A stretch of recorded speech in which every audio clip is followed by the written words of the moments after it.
Previously, on Alone in the Dark. 30 years ago, Frederic needed me to die. Jeremy! You're not making any sense, Jeremy. Come back. Find your focus. I escaped my doom.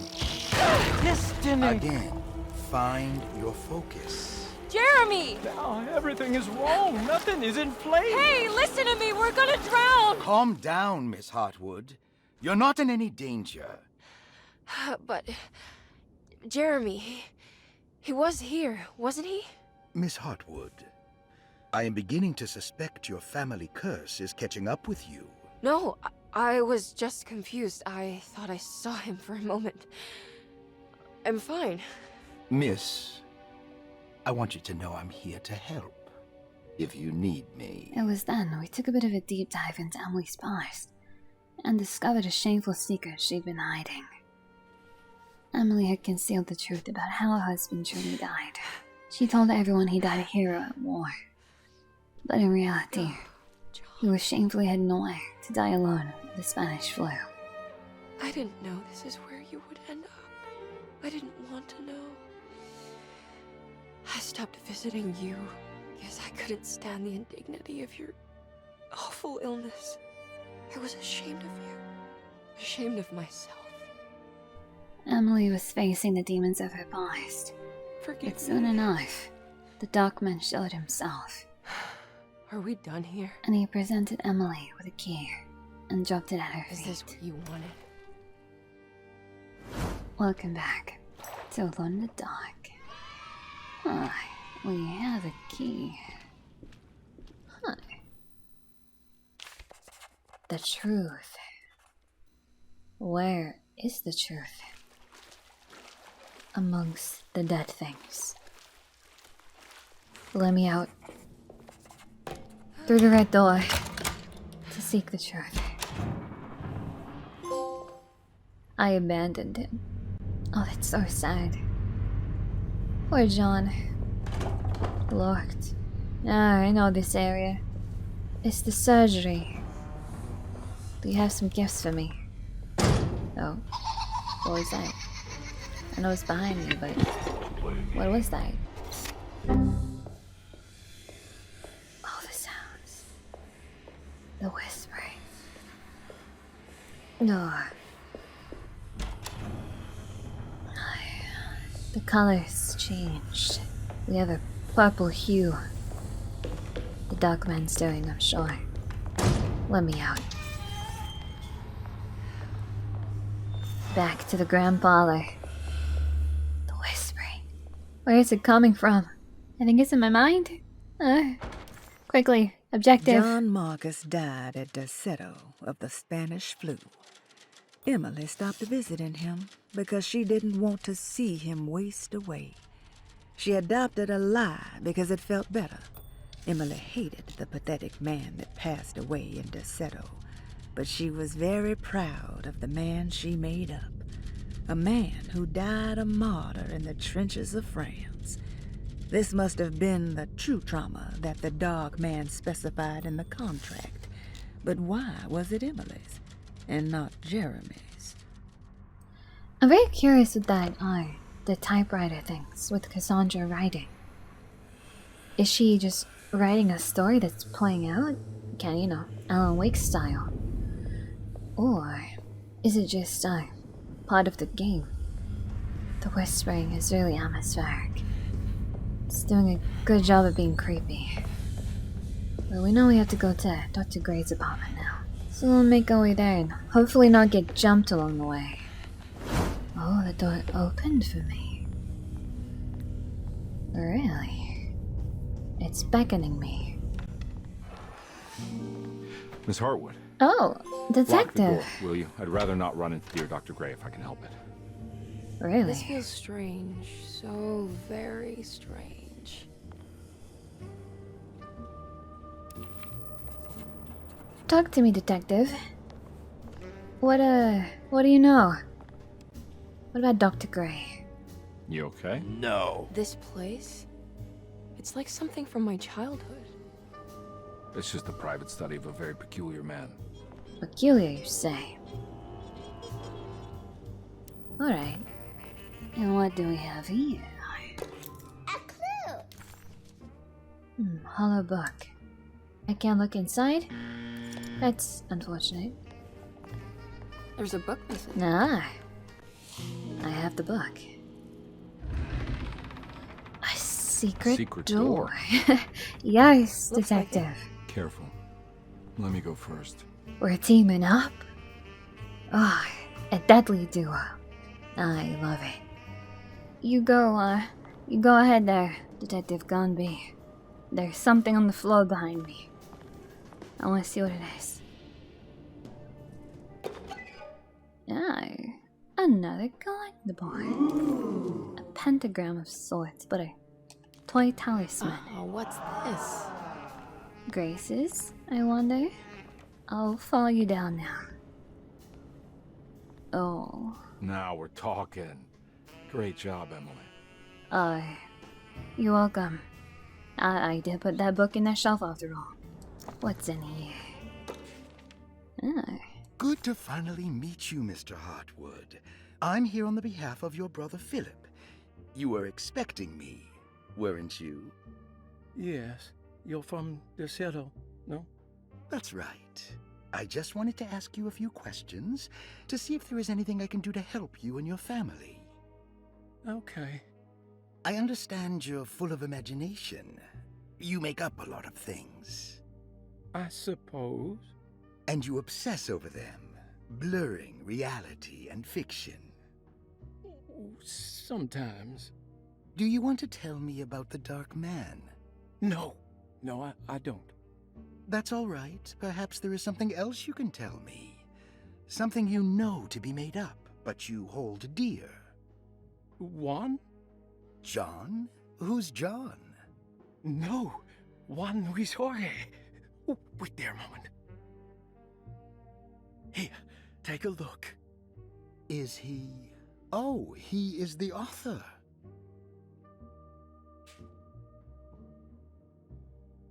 It's a magnificent book. Life-changing even. The real Juan is long dead, but I like to think of him as my friend. My most beloved friend. I see. Do you often do this?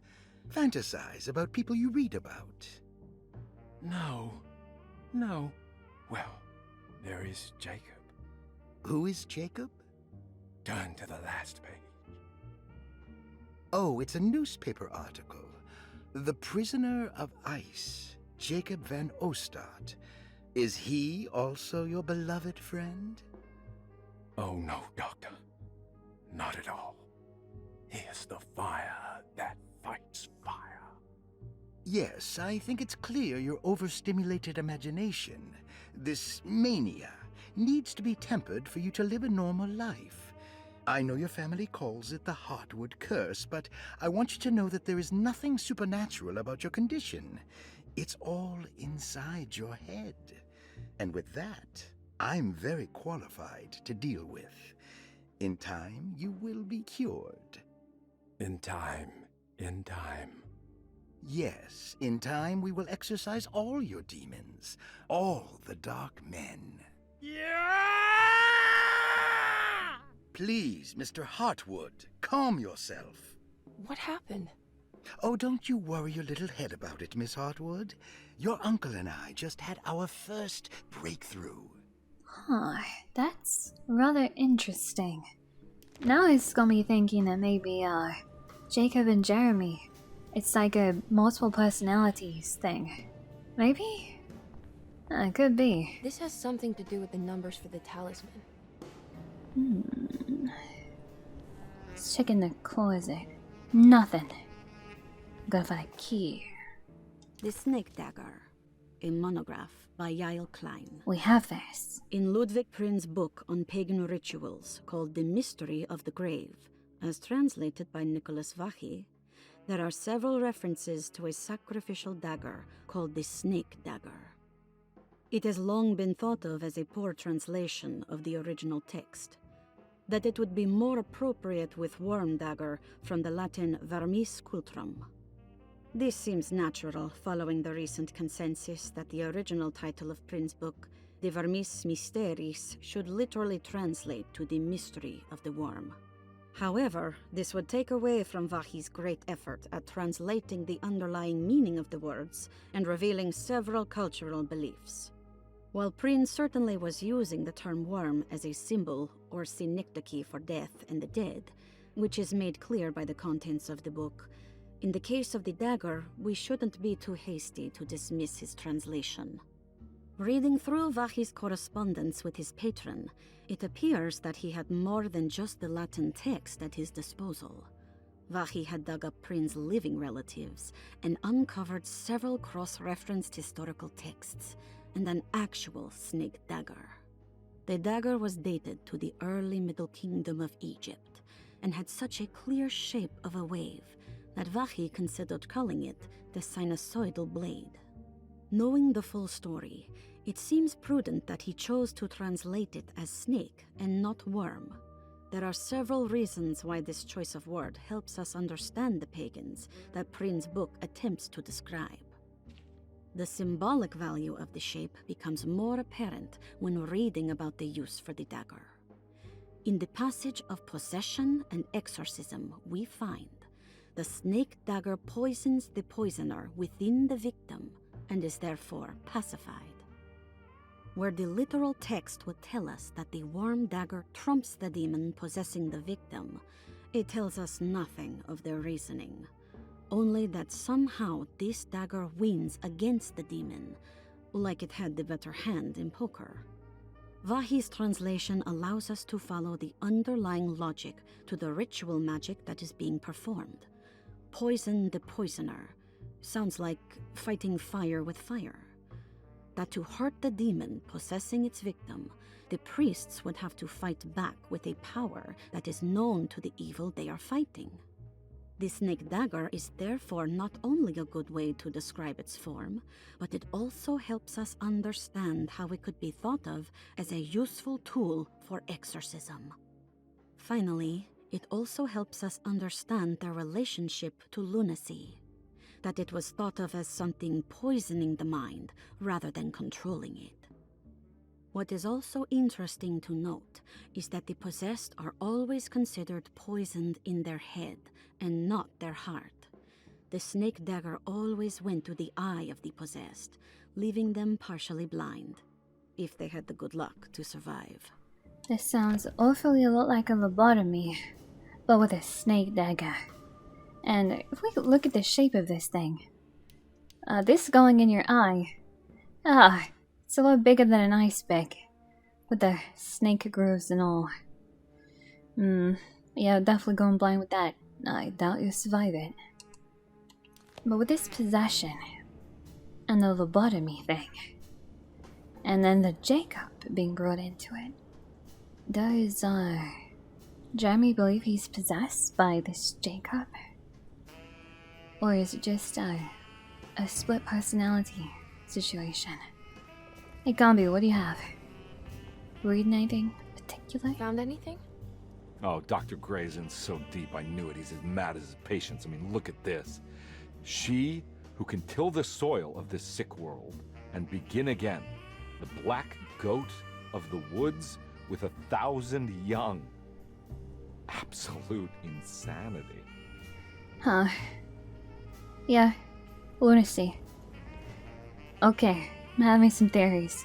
What if our girl Emily here had a lobotomy, lost some of her memory, got out of this place, and then ended up coming back with this letter from her uncle, who didn't even want her here in the first place? What if that's why it's all so familiar? Maybe she, lost herself after the death of her husband, for the shame she felt. What if? Just a theory. That's just a theory. A game theory. Maybe. Something. A mirror. What is it showing me? I can't Furniture key. believe I didn't see that before. I mean, we didn't come in here before, so how would you see it, Emily? Silly goose. Oh, the controls feel so weird from this angle. It's a big difference from that person. Now, Nothing. What? Oh? A phone call? It's not like Nanya, is it? No. Can't step through. One moment, there's a phone call somewhere. I must go and answer it. And pretend to be Dr. Gray. I'll be very convincing. Don't worry. I got this, Canby. Stay where you are. I can do this. Hello? Who's there? Jeremy? Jeremy is with the Dark Man. You can't save him. Jeremy is with the Dark Man? Where? Who is he? What is the Dark Man? The Heartwood curse.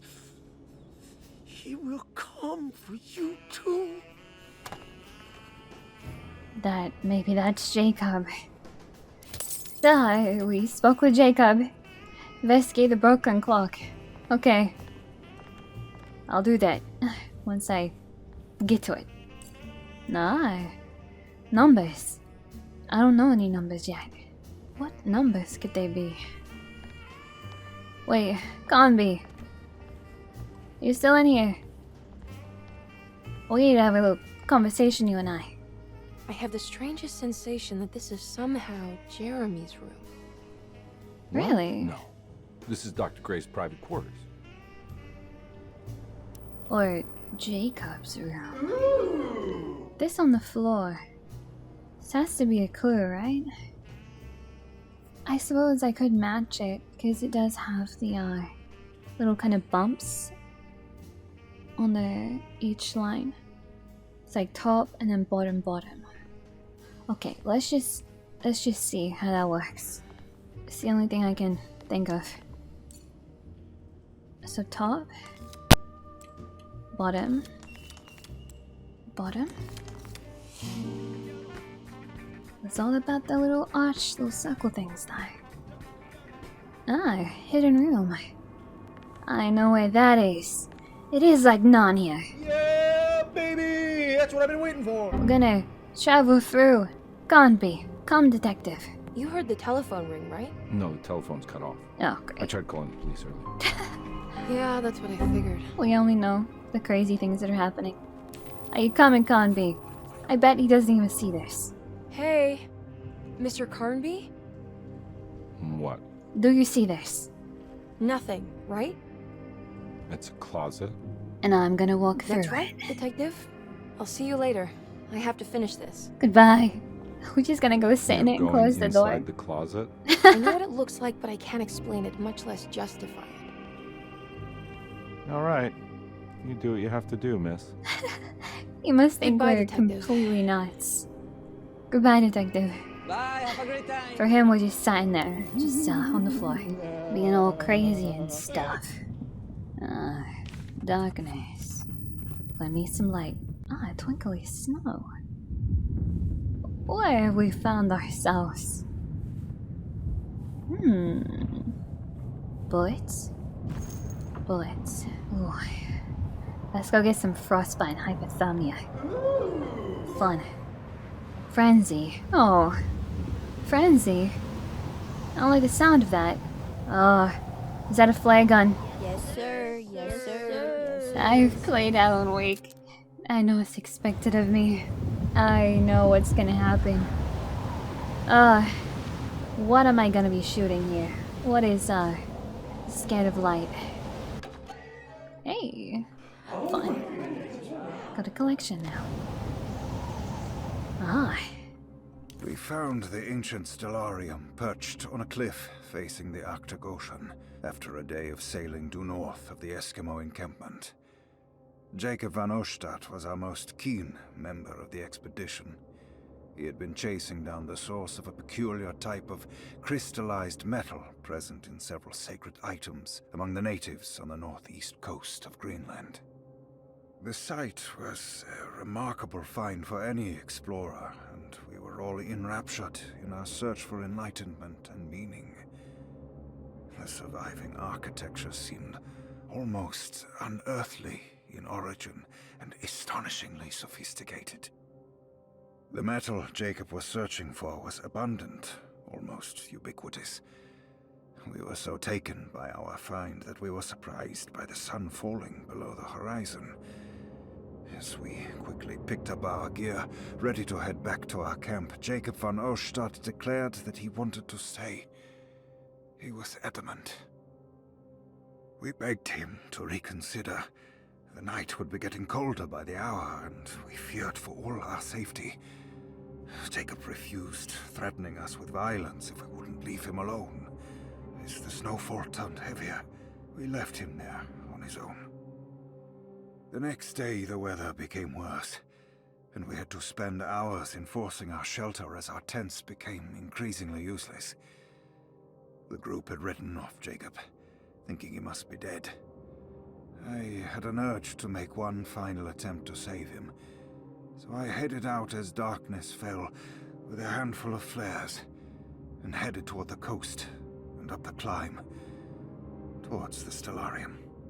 That's when I saw him, transfixed by a burning sky, that celestial lantern. Jacob keeled over and let out a painful shriek that struck me with such fear and pity. He was crying in agony, for the cold weather had ravaged his flesh. I called out to him, and he turned to face me. His vacant stare held me in place like a needle through a butterfly, and he said, "You must leave now, Herstan. Go, and never come back." And so I left. What are we about to walk in on here? Let's go and find out. Have a flare gun. And this isn't reality, right? So we want to come to the elements. Something. What do we have? Give me some goods. I'm full on flares. Shall I shoot the flare? Do it. You know what? So we have more ammo. Let's do it. Oh, yeah, no, it just disappears into nothing. Lame. We'll fill that back up then. With our flare gun nicely filled once more, we made our way through that treacherous snowstorm, and what felt like an eternity. But finally, we reached something peculiar in the distance. Oh, it's Skyrim. Oh yeah. We're gonna go and frickin' raid Bleak Falls Barrow up here. I've done this before. I know what we're headed into. Bring on the Droga. Bring them on. It's concerning. I don't know what those things are. Oh, medicine. Are we about to step into a boss fight? Give me that ice pick. Yes. What is that circular thing? What could that be? Oh, I'm getting frostbitten. As far as I can go. Ice is forming on the screen. Can't feel my toes. Can see my breath. It hurts to blink. Investigate the ruins. Almost there. Whom is that? He's just standing there, menacingly. I would shoot you with a flare. Won't let me. But there's a lot more ammo. So, you know what that means, right? We're being prepared for a boss fight. A terrible, terrible encounter. Who are you? What do you want? Emily, you should not have come. A little bit late for that. It's too late for that. Oh, wait, we can talk about this. Late. No? No talking? Okay, a flare then. Jeez. Where'd he go? Oh, he pops out of nowhere. We're gonna try the classic flare move. When I say that, I mean burn him and then shoot him. Where'd he go?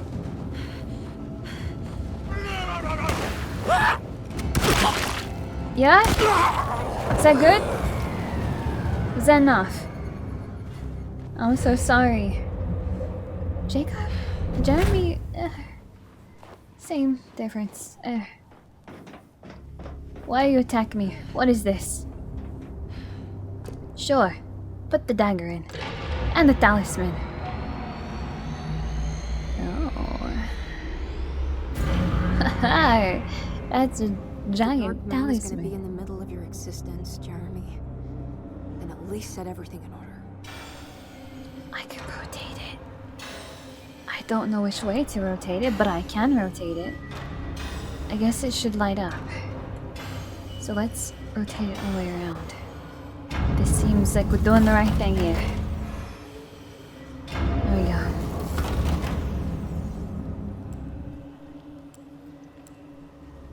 Now. Getting brighter. What is that? What am I seeing? Oh. I don't know what that was. We're inside some texture there. We're gonna fall out of the universe. Yep. Oh no. He's mutating. No. That's my favorite crazy uncle. Jeremy! No! He's become Cthulhu. Kinda. But not. We just sucked the universe into a black hole.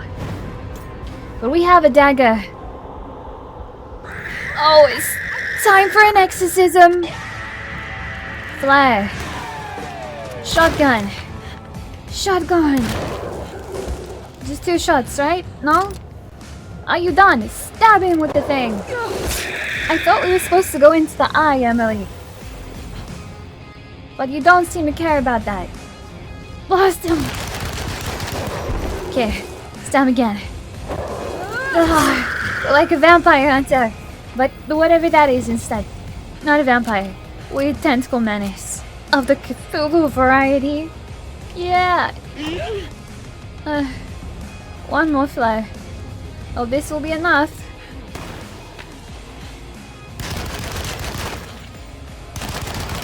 Okay, last time. Oh, Jeremy, Jacob, whatever you are. I'm so sorry. Maybe I shouldn't be sorry. That's just not nice. Not to drag me down with you. Back to the temple. Back through the realities. Shifting as we go. Oh, so cinematic and beautiful. Into a coffin.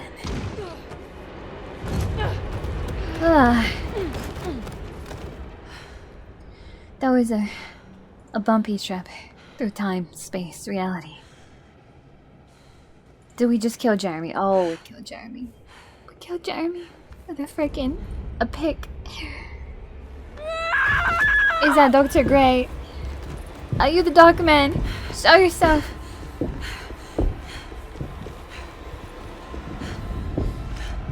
I don't understand. Why are you here? I did everything you wanted to break the pact. What else can I do? We're crazy. Oh Wait, no. It did work. That's why you're coming after me. You're in my head now. Oh. In that case, I hope you enjoy your stay. Don't do it. No. Emily, stop! But these bloody. Don't worry. We got Yes. Saving grace. Thank you.